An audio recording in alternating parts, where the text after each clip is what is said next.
Hi, welcome to the fifth and final module of Blogging for Business. We are talking all about the tools of the trade here. Everything from planning and scheduling to crafting to promoting and publishing. So let's look at the in-house software, we'll call it. That is what is built into some of our website platforms, our content management system website platforms, Squarespace, Wix, Kajabi in particular, and of course WordPress, versus some of the dedicated blogging tools like Medium, very powerful places for us to publish our blog content. And it's kind of six of one or half dozen of the other, but we'll talk about that. Optimizing our posts for social sharing and of course search optimization. So what built-in tools can we utilize in our blog posts or platforms to get our content seen by Google or Bing or whatever search engine you're aiming for? And then also what can we add on? What other plugins are available to us to really help punch up the SEO aspect of our posts? The planning tools that we use and some others that we can suggest, and then again, the publishing and promotion tools as well.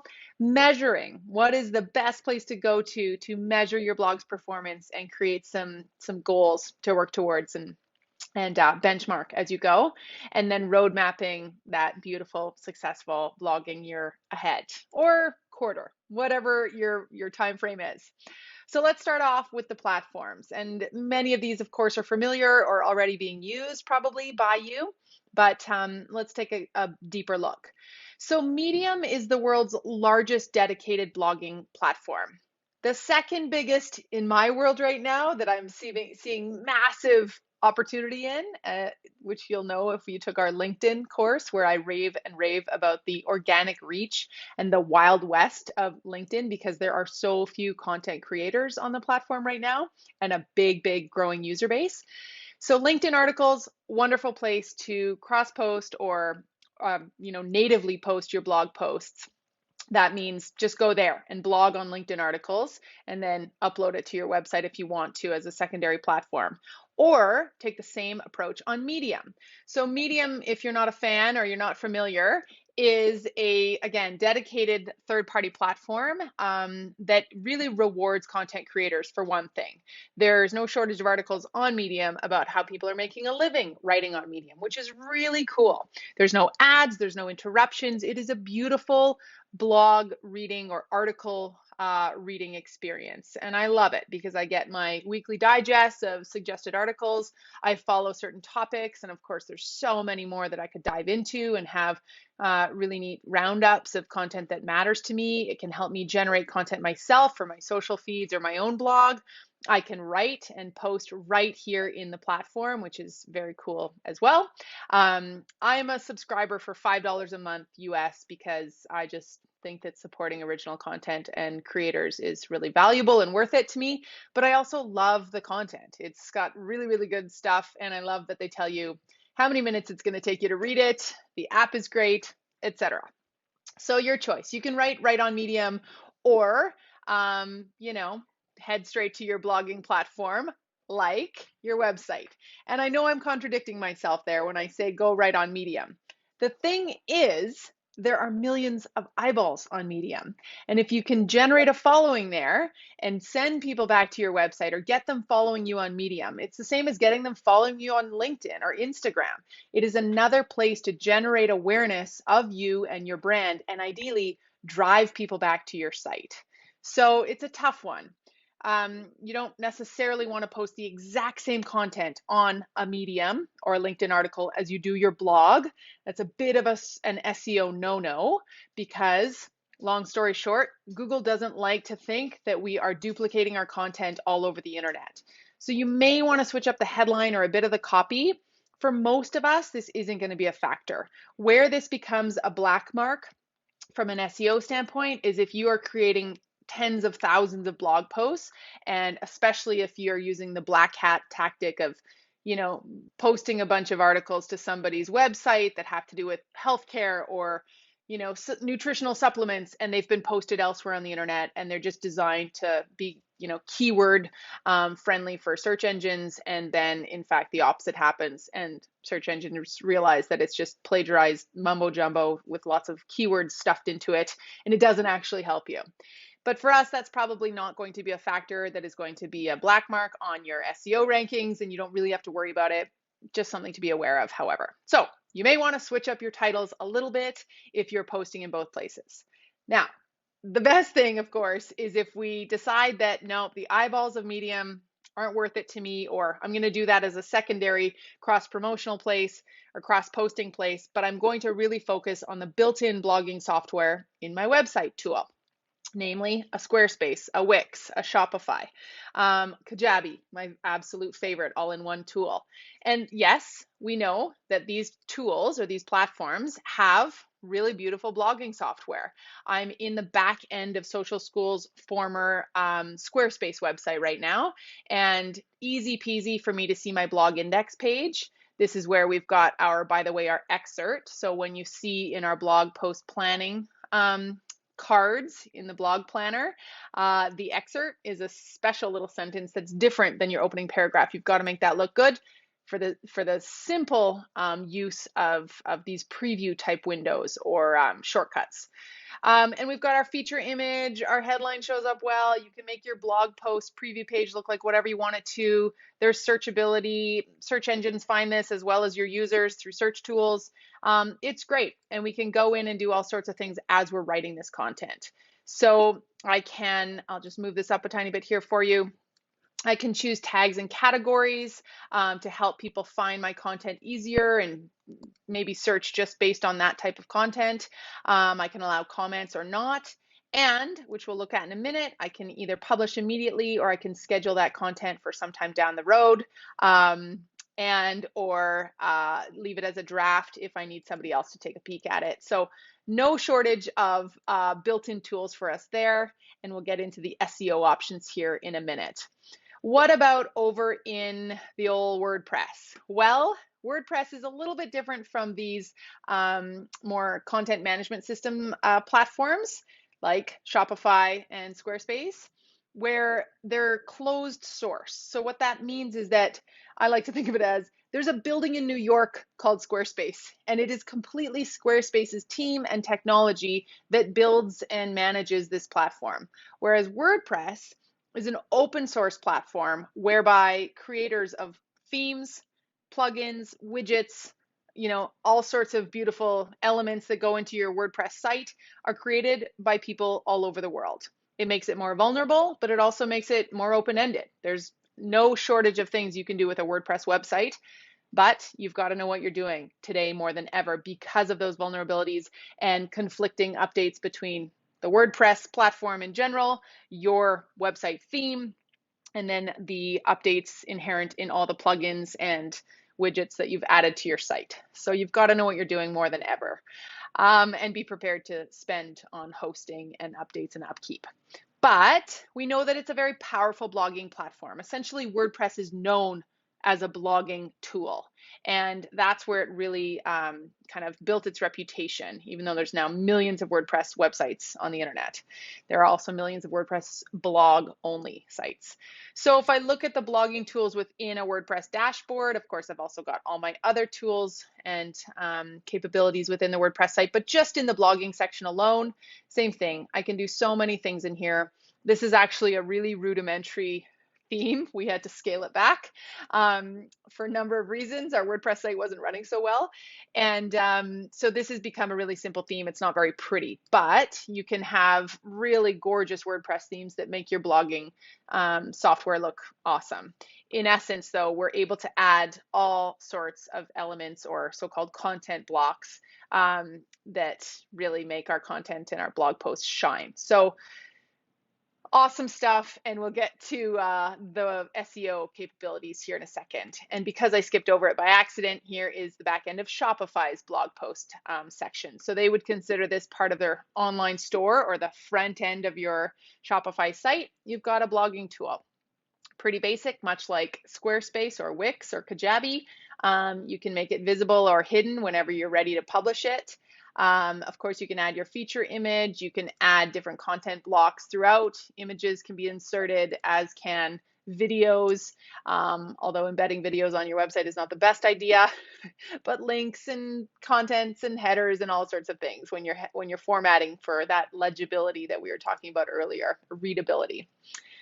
All right, so we've got a few different options there, and it depends on what you need it to do and what you're already using as your website. Of course, you really want to aim to have your blog hosted on the same URL as your website, but very rare is it that anyone's running a website today that doesn't have blogging capability built in. However, sometimes we've built a giant blog over here, and we've got a new site over here, and this blogging platform doesn't work the other way and turn into a website.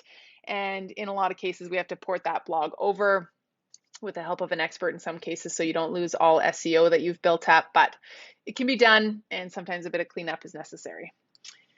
All right, so we're thinking about the platforms to host. What about the tools to be found? How do we have our blogs serve us from a search engine optimization or searchability standpoint, which is what we are saying they are so well known for? Well, the nice thing is that there are some rudimentary SEO tools built into our CMS platforms. So if we look back at Squarespace here, I can go in, and of course I'm able to edit things like my thumbnail image. I can play a little bit with the slug or the post URL, and then my excerpt, and do I want it to be a featured post, etc. And then I get the simple ability to edit the SEO aspects of my post a little bit. Straight up, just post and then a description. So it's just something that will change the way this post is perceived. How to guarantee, if I can spell on the fly, well behaved, well spelling, kids, all the time. There we go. Wow, what a great blog post title that is. So, and I'm actually going to copy it for our next use. And then I can go into the 3 things you need to know to ensure blah, blah, blah, blah, blah. And I'm going to want to make sure that it doesn't get cut off or whatever. But the post title and the post description is what Google's indexes are crawling for. So you want to use your keywords. You want to make sure that your company name shows up in there somewhere, which it should if your site is named, your site title is named accordingly. And then your SEO description. I was just poring over Medium before I invited you guys in here, and I was noticing the articles that I really wanted to read really oftentimes had a subheader, and this is what we do, we scan. So don't skimp on your subheaders, your descriptions from an SEO standpoint, etc., because when they're really short, oftentimes when we always see as a title, we don't know if it's worth our time. I'm not seeing any examples here, but there was definitely some, I swear, where there was just no subheadline and it wasn't worth diving into. All right, so you've got some SEO options built in there. Ditto over on the old Shopify. We can add in a few things here, edit the website SEO in the same type of way. So really nothing too fancy, but enough to give our post a little more juice in the Google web crawler's eyes. What about over on, WordPress. This is where we can go in and add some plugins. And remember, plugins are the sort of building blocks of our site. So we have our website theme, and then we can add in things like a slider of images, or a calendar plugin, or a booking tool, or in this case, an SEO plugin. And the most popular one that I'm aware of and have used and loved in the past is Yoast.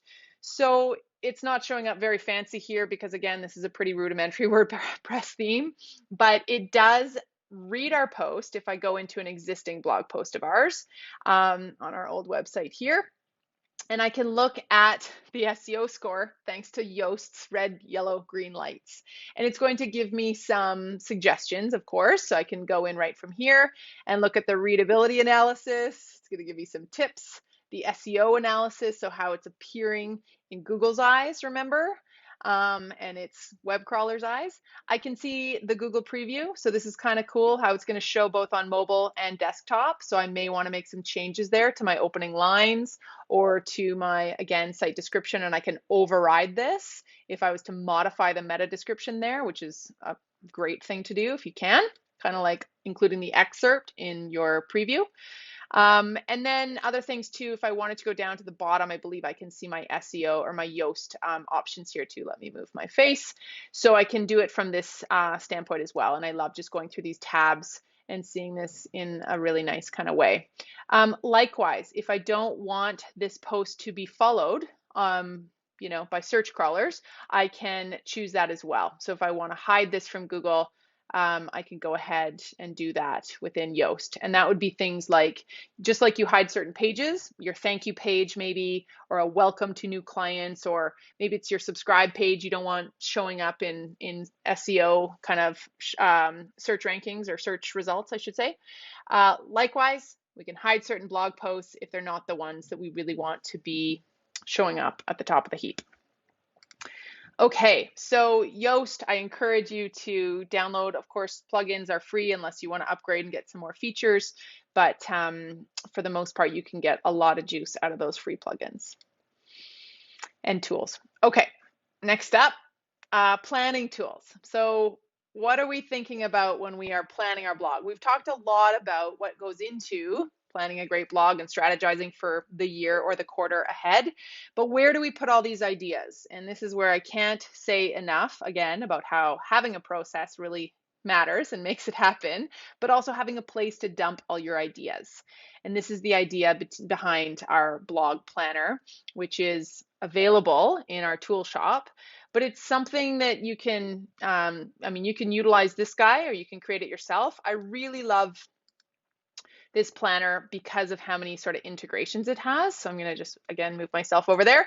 But if I look at the real version of it here, we're seeing the full-on dynamic, always available from every device beauty of a digital planning tool here. It's not buried in some static spreadsheet that's saved on some drive and I don't have it when I'm on the fly or on my phone and I come up with a great post idea, or late night when I can't sleep.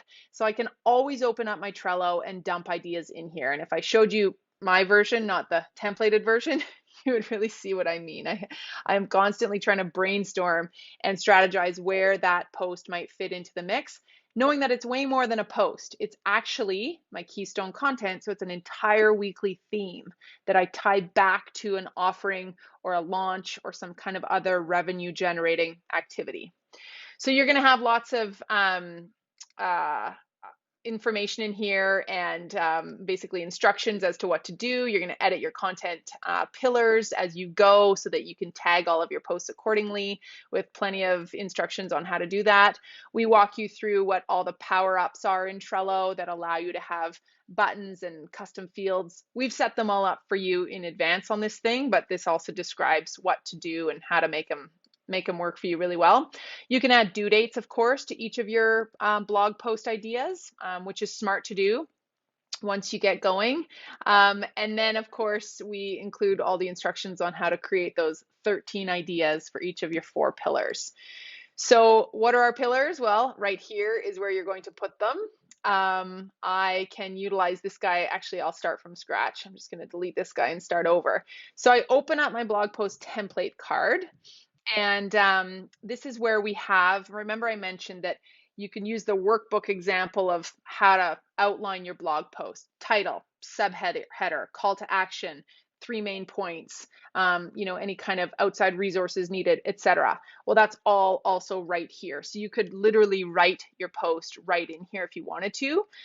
You can adjust your priority. Is this, an up next post, or is it just something that's coming soon? It's an idea that you want to use in the next 4 or 5 weeks. You can adjust the category, and this is going to show up right on the front of the card, which is kind of cool. So you can see now it's shown that it's category feature. And then I've got all these checklists. So this is I've got one checklist, a simplified checklist of what we talked about with the nicer process. And it's just kind of all in one nice list. So you can go off of that as you wish. And then the other thing is that we've got these buttons pre-programmed that moves it through the various stages of the nicer method. So I can move my idea. Well, let's just do a duplicate here. So if I was to copy this card and I say again, oh, I even have it on my clipboard. There we go. Copy paste. How to guarantee well-behaved kids all the time. such a great sounding post. Very original. So I'm going to create that card.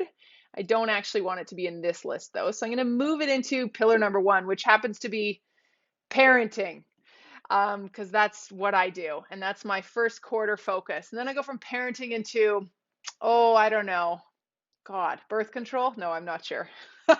um, let's stop. Well, I'm behind. So this guy, of course, I'm going to have adjusted my pillar label. So that's going to show up accordingly there and be nicely named. And then I'm going to go through and I'm going to flesh out this post when I'm ready. But maybe the first thing I'm going to do is just simply adjust the category and say, this is actually a how-to, and it's coming soon, and I'm going to also put a due date on it. So I know that this one is going to be the first one up in January. This is going to be the week of January 4th, and I'll put that in there so that now I can start to see this in calendar view if I so chose. So I head on over to calendar view, and if I go into January, there it is, and I would start to see my content calendar all take shape, and I can move these around really lovely in a really nice way too. All right, so the other things that I can do in here is move this guy along.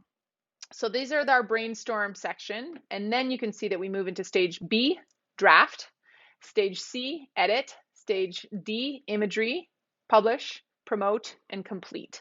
Or you can tighten that up into the exact titles of our nicer method if you want to. But those are some pretty basic stages, and I can just simply move these along. So once I feel like I've fleshed that out, I'm going to move that over to draft. And now I'm going to add the actual body of the e-newsletter, or sorry, of the blog post. When that's done, I can reopen it at any time, and I can, oh, and of course I'm going to change this to underway, or just get rid of it altogether if I don't need any kind of stage written on there. And then I can move it along into edit, etc. So these are all pre-programmed for you, and really just a simple way to have a repository of blog ideas that can really take shape in a full-on content calendar. And of course, you can make it your own however you like. Okay, so we talked about the blog planner as our favorite planning tool, but whatever yours happens to be, as long as you've got one, you're golden. You just need to have something that keeps you inspired and on track and full of ideas.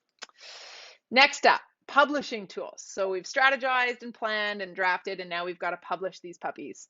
So we've got, I mean, if you were to Google blog publishing tools, you're going to find so much software on the internet. It's not even funny. One of my favorites is CoSchedule. It's actually also a WordPress plugin. So if I was to subscribe and pay for CoSchedule, $19 US per user per month. So it's not cheap, especially when you add everything together. And knowing that this is, I would mostly just use this as a blog calendar tool. Like they said, if I wanted to add in social scheduling as well, I'm going to pay more. But then I could also use the WordPress plugin version. And now I'm planning my posts and scheduling them in the back end of my WordPress blog, and they're going live right there. The problem with Trello, of course, is that it's not connected to a social tool. If it was, it would be a lot more money. But instead, we are, turning now to our scheduling tool. If you don't want to pay for one, like I sure don't for a blog scheduler, I just go and use those built-in scheduling options in my Squarespace site, Kajabi, WordPress, etc. They all have them. So it just depends on where and how you want to draft and kind of schedule it, whether or not you need a third-party tool. And in my mind, the less third-party tools, the better, but that's up to you. And then finally, measurement. So how are we actually gauging the performance of our blog posts as we go throughout the year and as we grow and as we get better at writing both our copy and our headlines and our keywords and our excerpts, etc.? Google Analytics is the absolute end all be all place to go. There's many others that can give you snapshots and snippets, but the more comfortable you get with Google Analytics for your blog metrics, the more comfortable you're going to be with it for your entire site metrics. And you need to know that anyway. So why not also pull your blog metrics from Google Analytics? It's free. It's powered by Google. I mean, it's so important to know what Google sees in your website if we want to show up in search on the world's largest search engine, i.e. Google.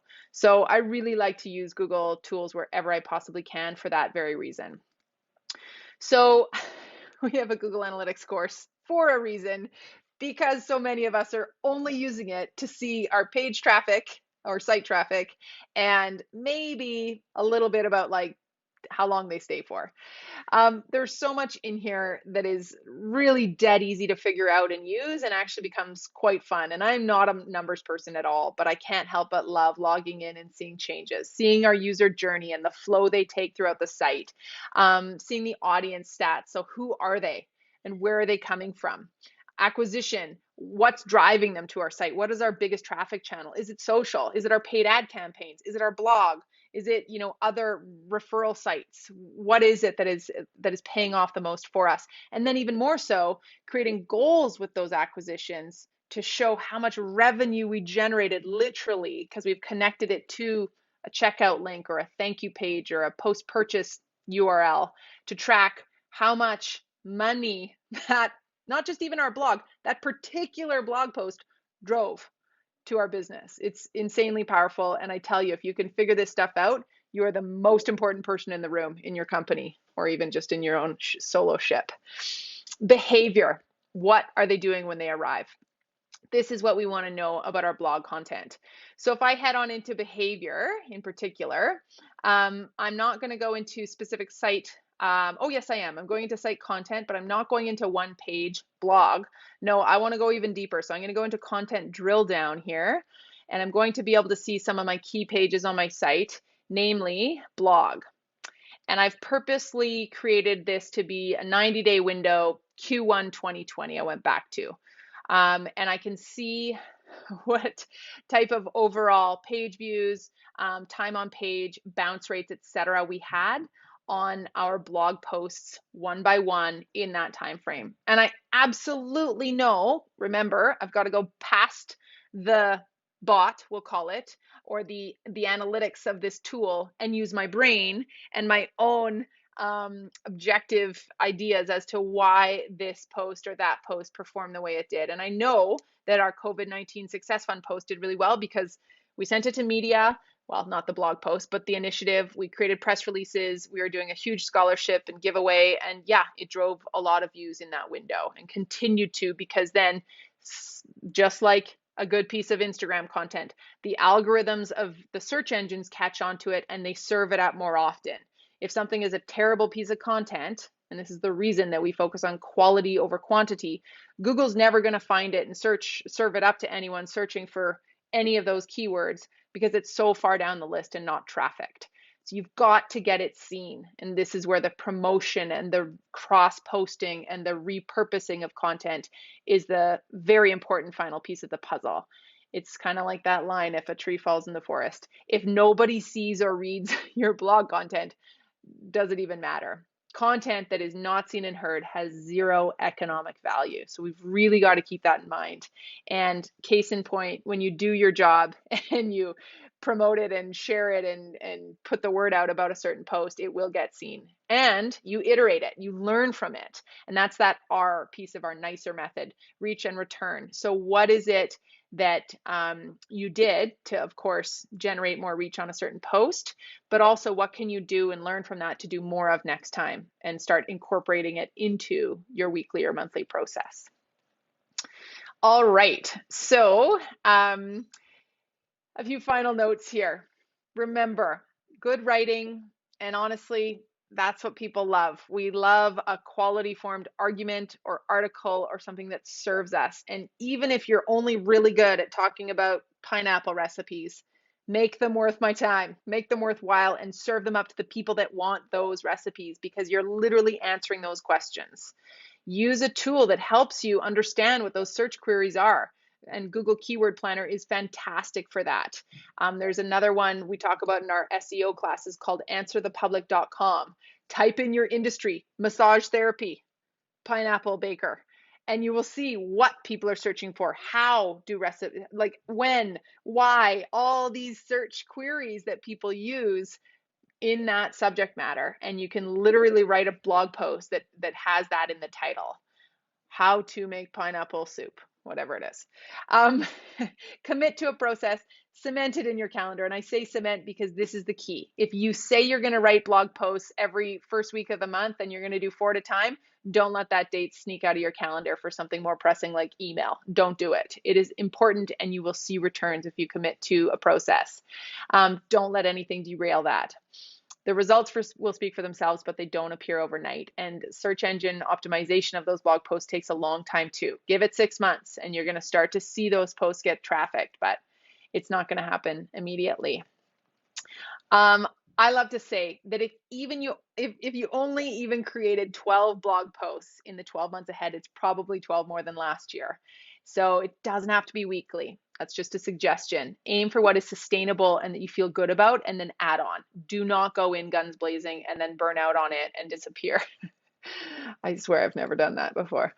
And I really hope to see you in the next course. Social Insights is coming right up after this one, course number 7 in our 101 series.